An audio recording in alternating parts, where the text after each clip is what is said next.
Hi. Good morning, you guys.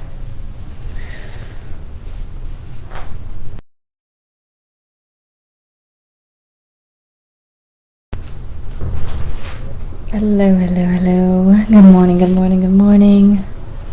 It is absolutely thunder.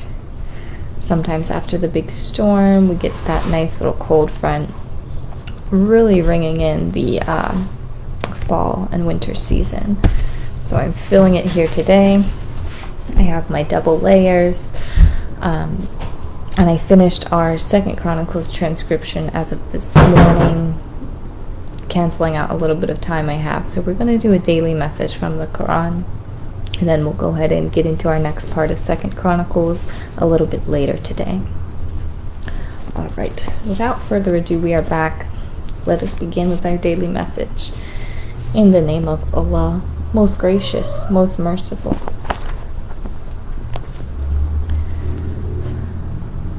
Okay, my thumb is equally covering line 58 and 59 from Surah 40, Al-Mumin. Surah 40, Al-Mumin, sounding very familiar. This translates to the believer. Surah 40, Al-Mumin.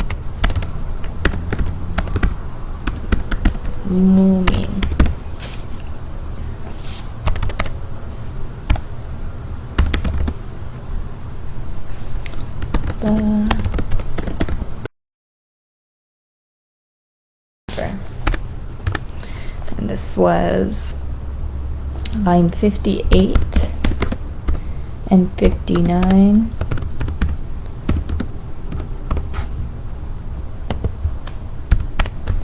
And it reads, "Not equal are the blind and those who clearly see, nor are equal those who believe and work deeds of righteousness and those who do evil. Little do ye learn by admonition.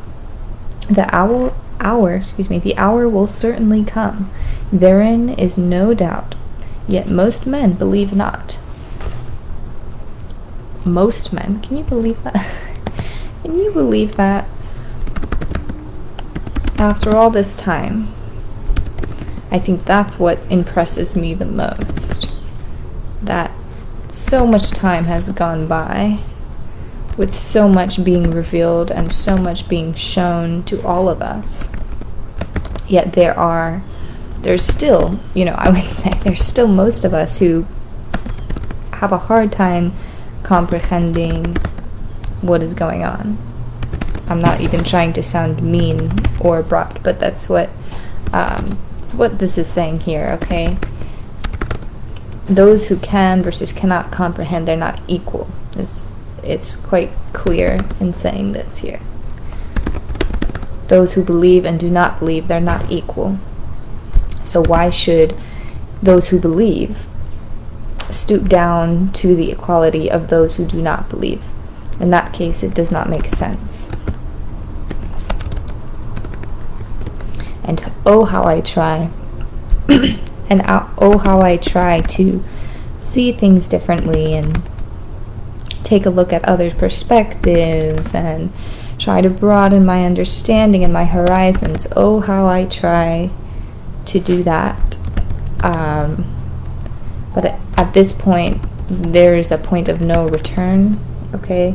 I cannot unlearn or ununderstand the things that I now understand. And I have no choice but to believe and work deeds of righteousness. Even if that temptation would come, honestly hasn't come in a minute, but when that temptation comes to do something unethical or what have you, right, something that is evil, truly, it comes with a lot of consultation and a lot of pain, okay, for me to even be able to comprehend why I would do something like that, okay. Anyways, deeds of righteousness and those who do evil.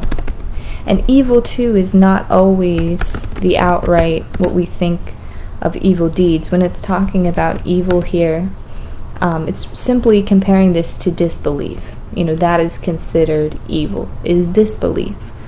Doesn't have to be some kind of crime or something like that. Oftentimes, the crimes that we set here in society today are not really evil, they're just not permissible. In order for things to work well in a society, there's certain things set that are not permissible.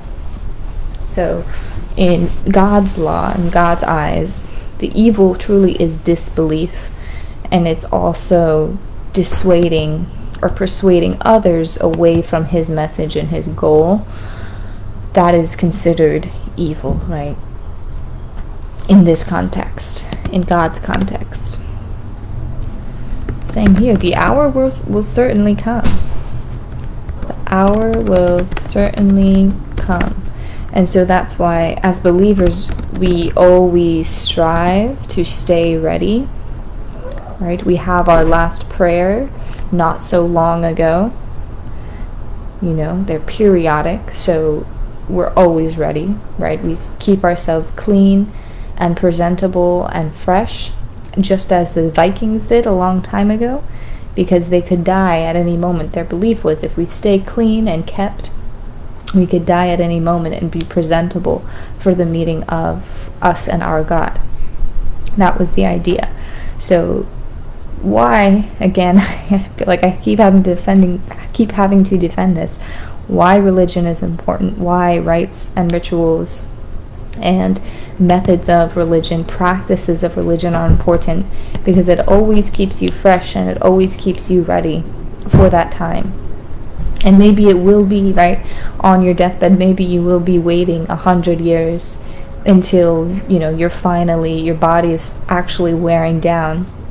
At that point, with all the time of the life that you lived, you will certainly be ready, and you will certainly be happy and not sad when that time comes for you personally. But here it's talking about this hour, right? This hour will certainly come. Therein is no doubt. Okay, and how it comes, we don't know. When it comes, we don't know. Really also talking about the inevitability of death. That's really one of the things we all have in common. If not the only thing we all have in common here on earth. So I'll say one of the only things is that we are all promised death, okay? As much as we like to indulge in mythologies and immortality and that idea, it comes from somewhere. Yes, it certainly does. There are people who live a very, very long time. There are people who used to live a very, very long time. But death is one of those things that is promised to everybody. And why not be ready for it all the time? Let's not get our pride and our egos so wrapped up in ourselves, right? That we believe it cannot come to us now, right? You still have time to live, and you still have time to enjoy. You still have time to go ahead and discover and learn all these things, but you don't know that. You don't know that for sure. So that's really, again, people say, oh, it's fear baiting, religion is fear baiting. But no, we're just making sure that everybody at any moment could be ready for the meeting with their Lord. That's kind of the purpose, the overall purpose. Because we really don't know. As much as we like to think things happen as a surprise, I do believe we have a lot of privilege living here in the Western realms.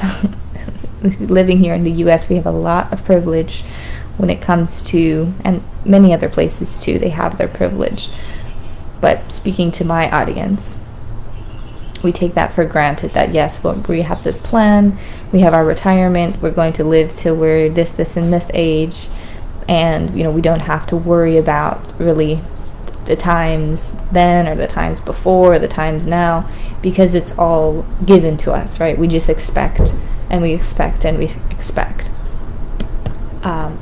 But there's a lot going on. There's a lot going on. Yet most men believe not. Okay. Yet most men believe not. And this is great too. So I want you to hold on to what these two verses are saying, because it will also include what we'll be talking about in the Bible in 2 Chronicles. Okay. the people of Israel and Judah are preparing themselves, and they're repenting, and they're cleansing, and they're going through all of this process to go ahead and rebuild their belief. And it does take work. People think, you can just say you believe and that's it. No, it takes a lot of work. They have to go through the sanctification process. They have to cleanse themselves before they can even offer up their prayers to the Lord. Before they can even sacrifice their own tithes, they need to be cleansed. They need to be sanctified, which is what we read about yesterday. And even in all of that cleansing, disaster still comes to them, which we'll talk about today. Disaster still comes to them, but because they did so, and because they reformed their beliefs, they were protected and they were saved miraculously. And it was a very special moment, even when the unbelievers were saying how ridiculous they were, how foolish they looked, and how foolish they seemed to be doing all of this work and praying to a God that was constructed by human hands. That's what they were being told. So with that, there was a great reward in them staying steadfast in their belief, and then a great demise for those who discounted them as believers. So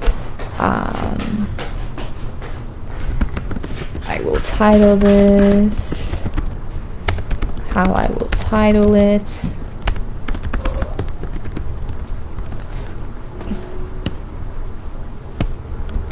And so I myself actually used to not align with religion. I was not feeling aligned for the purpose that it served. I was not feeling aligned, but now I'm beginning to relearn and re-understand the purpose and the point of religion. Everybody says, I have faith, or I'm spiritual, that sort of thing, but I don't like religion. There's reasons, I understand, but we have to, when you say you don't like religion, you need to clarify what part of it you don't like, and then also learn what the true purpose is for you and how it would actually help or apply to you, if at all. But in this case, we are arguing that it is very important, just to not let our pride overtake us, so we don't take things for granted, and we are ready at any time that a disaster may strike, or something might happen, or we never know. Excuse me. As much privilege as we come across, things happen, as we have learned over the past few days here locally. So, excuse me, please behave yourself. Things happen. I will come back on a little bit later. God bless you guys. Thanks for listening. Happy to be back. And yes, I'll talk to you soon.